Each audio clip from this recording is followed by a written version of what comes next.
Hello everyone. Today, I want to share with you the investigation of a rape case in West Perth, Australia. West Perth is a suburb of Perth, the capital of Western Australia, graced by the meandering Swan River and the beautiful scenery of Kings Park and Botanic Garden. Dominated by industrial activities, its commercial scene, though not as bustling as the city centre, is home to many business offices and hosts numerous renowned companies. By day, West Perth buzzes with commercial vibrancy, with people constantly coming in and out of shops, cafes, and lunch spots. However, after 5 p.m., as employees head home, the area quiets down to a near ghost town state. On the night of March 30, 2012, a Friday, 19-year-old Caitlin, petite and freshly graduated from university with a 1-year work visa, had just finished her shift as a waitress at a hotel. As she stepped out of the hotel, a man emerged from the shadows and began to follow her. Sensing something amiss, Caitlin aimed to reach the bus stop on Lock Street quickly, but the stranger confronted her less than 50 meters from her destination. He lifted his shirt, revealing a gun tucked into his belt, and threatened her, "Don't move. This is a robbery. Give me your money. I'm not joking."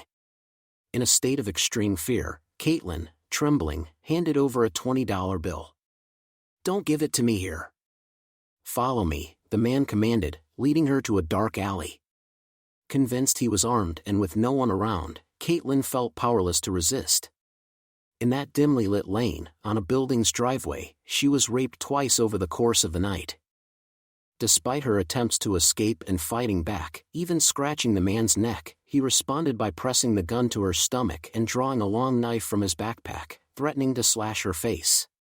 "Just do as I say, and once I'm done, I'll let you go. I don't want to hurt you," he said. After he stopped, he grabbed Caitlin's purse, looked through her passport, and noted her personal information. "I've got all your details now. If you dare report this to the police, I know where to find you." With that, he left the scene. Feeling utterly helpless, Caitlin spotted 2 janitors in a nearby building's backyard. She ran to them as if seeing saviors, recounting her ordeal and pleading for their company back to her apartment. Her roommate then called the police. The Perth Police Department promptly dispatched officers to the scene to conduct a site investigation, collecting physical evidence while protecting the scene. Caitlin was also taken to the station. Detectives Tony and Frank took charge of the investigation. Despite most surrounding businesses having security cameras at their entrances and office areas, the crime scene itself was devoid of surveillance, raising questions about the coincidence of such a location. Although Caitlin was in shock throughout, she provided the police with a detailed description of the suspect, a Caucasian male, about 175 to 180 centimeters tall, of medium build, with dark eyes, a small nose, and estimated to be between 35 to 45 years old. He wore a gray baseball cap, dark, curly short hair peeking out from under the cap, a black hoodie zipped up to his chest, gray boxer shorts, sports shoes, and carried a small black backpack. The police released the suspect's description to the media, seeking public assistance in identifying him. The investigation team spent considerable time reviewing surveillance footage from nearby streets, buildings, and shops, hoping to catch a glimpse of the suspect. Eventually, Caitlin identified the man from the surveillance footage shown by the police.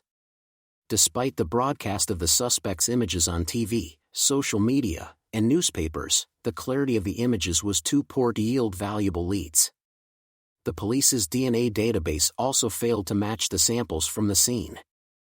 On April 29, 2012, at 4 p.m., 26-year-old Casey alighted from a bus on OD Street and was walking north along Collins Street when she heard someone running behind her.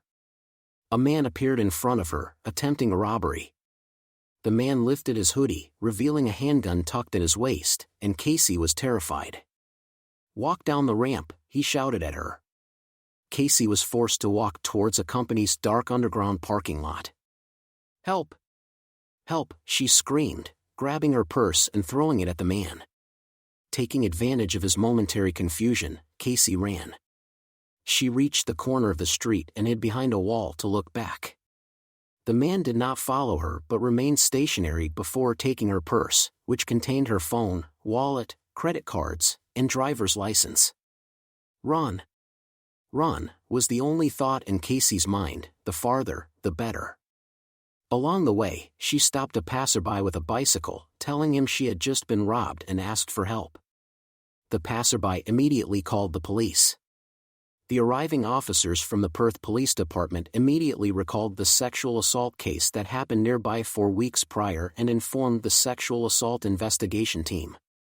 Just like in Caitlin's case, the sexual assault investigation team once again gathered surveillance footage from nearby company buildings. The footage showed that around 3 p.m. on the day of the incident, the suspect arrived at West Perth's Emerald Terrace on a black motorcycle, circling the area for nearly an hour. The police noticed that upon arriving at the terrace, the suspect was wearing a black jacket and long pants, which he removed before approaching his target, revealing a hoodie and cargo shorts underneath. Although the surveillance images were still unclear, the incident occurred in the afternoon rather than at night, offering better lighting conditions. The police had an important clue: the suspect's motorcycle. They speculated that the suspect likely lived or worked locally and noted that the preparation, including changing clothes and using a motorcycle for a quick escape, indicated the crimes were premeditated. The police conducted a thorough search of registered and unregistered vehicles in West Perth but found no suspicious vehicle, hitting a dead end. They attempted to identify the motorcycle's make and model from the surveillance footage, but the suspect managed to evade capture, playing a cat-and-mouse game with the police in the following months. The police hoped to arrest the suspect before he could commit a third crime. A breakthrough came nearly 8 months later, on December 11, around 9:30 p.m., when officers on routine patrol spotted someone riding a motorcycle on the sidewalk without lights. Officer McCutcheon's report described the incident. During the patrol, with Anderson driving and Penton in the back, they noticed a person riding a motorcycle on the sidewalk without lights at around 9:26 p.m. The police car turned around, activated its emergency lights, and signaled for the motorcycle to stop. The rider stopped, appearing very nervous and ready to flee at any moment. During questioning, the rider, still wearing his helmet and clutching the handlebars tightly, claimed his motorcycle's clutch was malfunctioning. As he prepared to show his driver's license, the motorcycle suddenly sped off. The police chased after him, but after a series of turns and an attempt to ride onto the sidewalk, the suspect misjudged the curb's height, causing the motorcycle to crash into a bus shelter's glass side panel. The rider, seemingly not severely injured, was identified as Stephen Michael Adams, wearing a black jacket and pants, a black helmet, and carrying a black backpack. His off-road motorcycle was black, and a check revealed it had a fake license plate. For safety reasons, the police inspected his backpack and clothing, finding a can of pepper spray in his jacket, which he claimed was for self-defense. When asked if he carried any other weapons, he mentioned a syringe in the pocket of the shorts under his pants.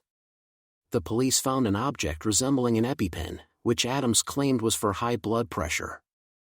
After taking him to the hospital, doctors informed them that EpiPens are primarily used for erectile dysfunction. The police confiscated his motorcycle for reckless driving, carrying a prohibited weapon, and using a forged license plate. Detective Green, after a thorough inspection of the motorcycle, and the team unanimously considered Adams a prime suspect for further questioning and ordered a DNA sample. The police learned about Adams from the motorcycle dealership. DNA testing showed his DNA matched samples from the crime scene. The police obtained a search warrant for Adams' residence on the outskirts of Perth. On Christmas Eve, the sexual assault investigation team conducted a thorough search of Adams' apartment, which he shared with a female roommate. They found clothes matching the suspect's description from surveillance videos and several Australian immigration and citizenship entry-exit cards with disturbing comments like "short but shocking" and "perfect body." Adams was arrested, and during a 29-minute interrogation with the evidence before him, he confessed. The police announced that Adams was held without bail, awaiting trial. During questioning, Adams admitted to stealing documents from the immigration department during his employment for fraud, making a significant profit. The police also found a stolen computer at his home, which Adams confessed to stealing in a 2010 burglary in Darwin. He claimed to have committed the burglary because he felt offended by a neighbor, taking advantage of the neighbor's vacation to break into the apartment. Furthermore, he had illegally entered another neighbor's apartment, stealing the neighbor's driver's license. In 2012, using a fake name and address, he rented a self-storage unit in Welshpool, Perth. Adams also confessed to using a stolen driver's license as identification to apply for a mailbox at the Australia Post West Perth branch for receiving bills for the self-storage unit and opening bank accounts under a false name.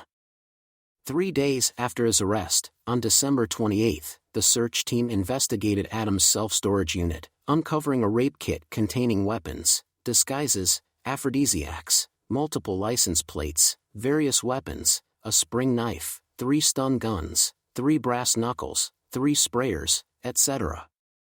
The police also found 9 stolen letters from Adams in 4 Perth suburbs, which he used for online transactions and opening multiple bank accounts.